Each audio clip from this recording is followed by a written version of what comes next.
I actually made this song in the A$AP Rocky session. When I come outside my house to go to the studio, like I have a mission. You know what I'm saying? Like I need to be leaving going back home with something new that I recorded. So me and Flocko, we were just laying a lot of ideas. Like we didn't really finish anything. We just really more kicking it. So he decided to leave after a while, and I just bought the room out. Cause my boy Kirk was there. So then Kirk played me that beat. That was the first one he played me. And I just went off on that shit.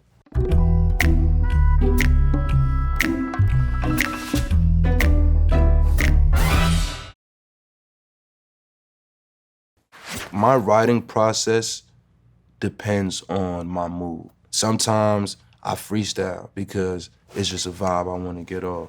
Or other times I'm like, yo, let the beat rock. I'ma write my shit out, and as soon as I hit that mic, it's one take. But that night, that was for sure, yo, Kirk, let that beat rock. I'm about to just get in my zone real quick, and I wrote the whole shit out. 40K for the rollie with the leather band, no time to parlay. I actually bought this watch. I don't want to say accident, but it was super random. Like I had dropped my grandmom's off to Penn Station, and I'm like, okay, I'm in Midtown Manhattan at like 12 p.m. What do I do? So I know my boy Greg, his shop is right on West 47th. But then I was like, yo, let's look at some watches. You know what I mean? And I saw this one, and then boom, I left with it. I was literally dressed like a fucking bum, but I left with a $40,000 watch. Life is too short, we came a long way, from pissy hallways to courtside up in Barclays. Stunning is a sport, the way I'm balling, we could all play. Barclays was a moment for me. You know, here's this stadium that was, you know, built in my hometown where I'm from. It's an honor to go from where I came from and to be there and to be received in such a high regard.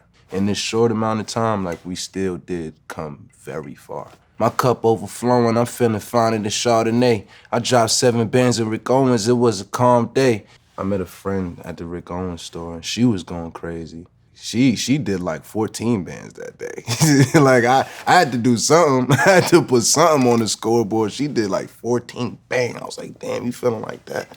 Boom, I got the little sheepskin reversible joint, 7 band bomb.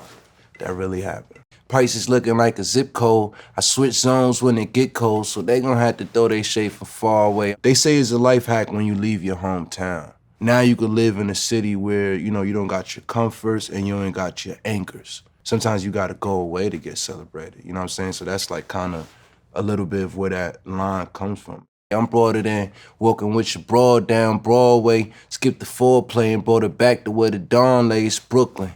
Get your chain took and looking like entrees. Brooklyn is home, man. Like, Brooklyn is my heart. I mean, it's my foundation. It is the literal soil that I sprouted from. No matter how flourished I become as this flower in this world, I'm still connected to that soil, which is rooted in Brooklyn. Too harder than my origin. Get your troops, call them in. I gave him fear on his arm. Up late nights and early mornings, I got a little buzz. I can't afford to miss my calling now. Be the first to arrive, the last to leave. Dropped out of school, still voted most likely to succeed. Everybody know that I was on my way up. Like, I remember coming back to high school for my senior year, and 1999 had already came out. And the freshmen would literally be outside of my classroom taking pictures of me. I'll go home like, Ma, I can't do this shit. Like, hey, Ma, I can't do this no more. Like, I'm lit. Like, I don't know if you want to believe it or not, Ma, but I'm lit. They taking pictures of me in school. Said I do this with the ease. I collect my fees and then I breeze. Neck gon' freeze like it's below 32 degrees. Check my steez. Niggas know. Nigga, please. Well, this is why I said my neck is on freeze. This necklace is actually like a new custom necklace I got made. You could actually put this into this. It's one necklace, but the way that I got it made is extremely like adaptable. I really wanted to create something that could last long, you know, that could represent me like a family crest, like I literally saw it in my mind's eye. This is something that's gonna be on the gates of my estate in the future. Off top, fuck the speculation. If rap was a stock, I have 100 million in the valuation. You could go to any part of my career and my shit was always on the uptick. If you bought in at 1999, You could cash out now and be a rich person, but you should hold on. 100,000 hours in, you niggas only master masturbation. Y'all some pros at procrastination. I tax those who act slow, never had patience. My cash flow got you fast hoes and fascination. I made her make it clap, then I told her congratulations. You fucking with the realest cat since Larry David. That was one of the lines I was just, having fun with. I called my manager the rap Larry David, John Manilli. Like, he's like Larry David and a hip hop guy. Yeah, I fuck with Larry David, bro. Curve your enthusiasm. It's the creature from the Black Lagoon, snatch your Julie Adams. I don't know if you ever heard of that movie. It's like 1920s, 1930s flick, Creature from the Black Lagoon. And the actress in it was Julie Adams. I'll snatch your jewels and I'll snatch your girl. You know what I'm saying? That's what I was getting at with that. But I think the kids are way too young to catch that one. Most niggas really poons when you wave the toolie at them. Could've made the Goonies clap them. Masked up like MF Doom, don't know what truly happened. Man, Doom was single-handedly the artist that I got into that just expanded my world. And I was mind blown because I just wasn't aware that like people were rapping like that or that there was a lane for that type of rap style. Part of Joey Bada's the chemical makeup. Like if there was no MF Doom, then like this Joey Badass guy would be incomplete. You know what I'm saying? So shout out to Doom, rest in peace. And firstly, all my wolves bloodthirsty, ready to shoot for mid-range like they James Worthy. Let a nigga try to hurt me. He gon' see some bloodhounds with blue flags. Duck down and move fast to push your own coof back. Picking up on James Worthy references that I've heard, or, growing up seeing the Worthy jerseys, you start to dive into who these players are that are being so highly revered, even if they predate your time, I hope kids of today is doing that, like, you know what I mean? Like looking up Gary Payton, like, oh, Gary Payton's going crazy, you know what I'm saying? I could show you how to get lit and don't blow it. Cause when you really start getting rich and gotta show it, lifestyle golden, my nigga, now that's a Trojan. Only Magnum rounds without busting, exploding.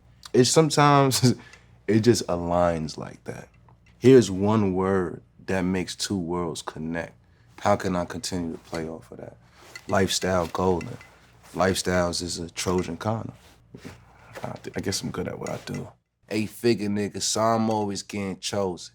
Middle of the summer, my ice was still frozen. Try to show these niggas the ropes, they let it choke them. I got sick of playing with niggas, I started coaching. The best leaders are good followers. I soaked in a lot of game, you know what I mean? I learned from everybody who I had an opportunity with.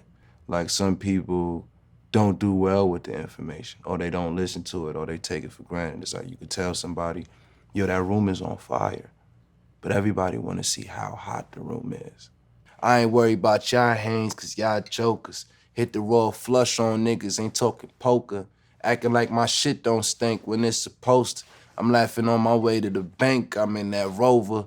Bitch, watch that Drake on my couch, look, here's a coaster.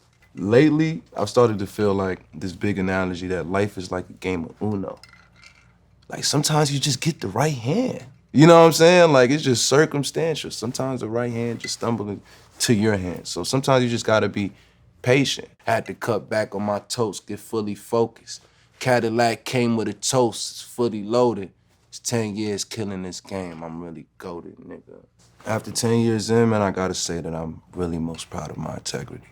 Because it still feels real, true, and authentic. I don't feel like I've bent for nobody. Like, yeah, I've made some compromises and I've tried things out.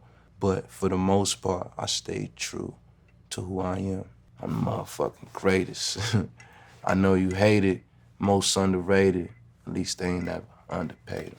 I really wouldn't change anything about my career, but I see, people talking a lot, like how they feel that, I'm underrated and stuff like that. So that was just me kind of adding some commentary on that. Like, yeah, y'all might feel that I'm underrated, but I'm good.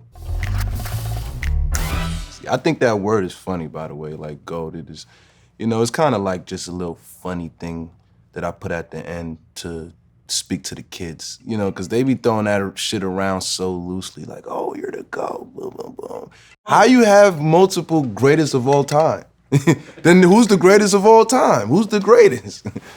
But I am really goated.